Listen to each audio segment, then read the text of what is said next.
The country's number of road fatalities over this Christmas season will be released today. Festive season has officially ended with schools reopening tomorrow and working people back at work already. Transport Minister Dipiyu Peters will unpack the figures of those who died on the road during December 2016 to this month. The announcement is expected to be detailed in provinces' fatalities, motorists and pedestrian deaths. Minister Peters will make the announcement today in Midrand. Initial figures released just before the end of the year suggested figures might be higher than that of the previous year because at that time recorded deaths on the roads were already high. And joining me live on the phone line is Road Traffic Management Corporation spokesperson Simon Zwane. A very good morning to you. Thank you so much for joining us here on Morning Prime this morning. There are reports that figures of crashes and fatalities may be higher than that of the 2015-2016 festive season. Why is that? Yes, good morning and thank you for the opportunity. Well, this has been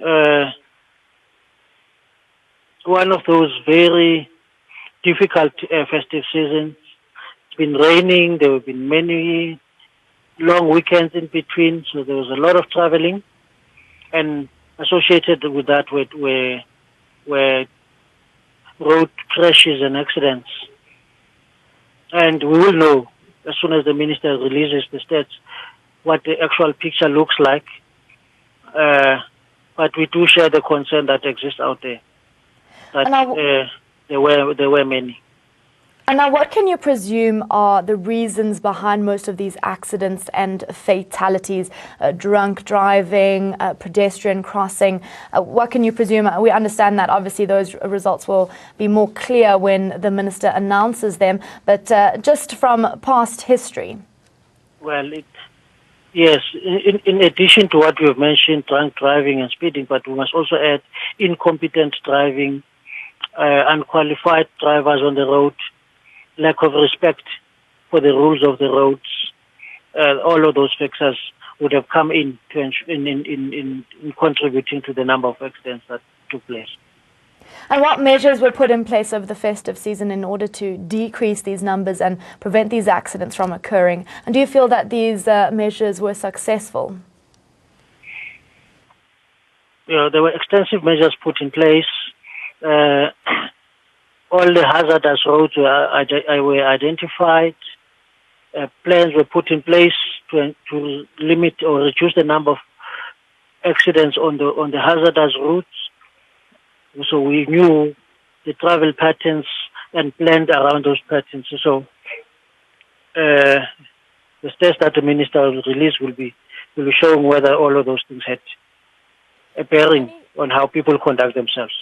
Now, many have come out to question why these measures are not implemented the whole year long and not just during the festive season. What is the reason behind this?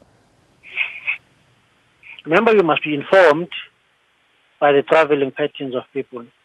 I don't know what purpose it would serve to deploy all your forces on particular routes when you know there will not be many vehicles traveling on the particular routes. But the measures to improve safety are implemented throughout the year. On these periods, we intensify them.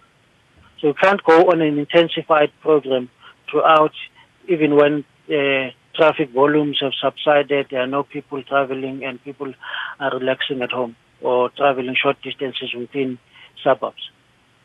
Mr. Zwane, thank you so much for your time here on Morning Prime. We really do appreciate it. That was the Road Traffic Management Corporation spokesperson, Simon Zwane, talking to us about the 2016-2017 festive season road crash and fatality figures, which are due to be announced later on today.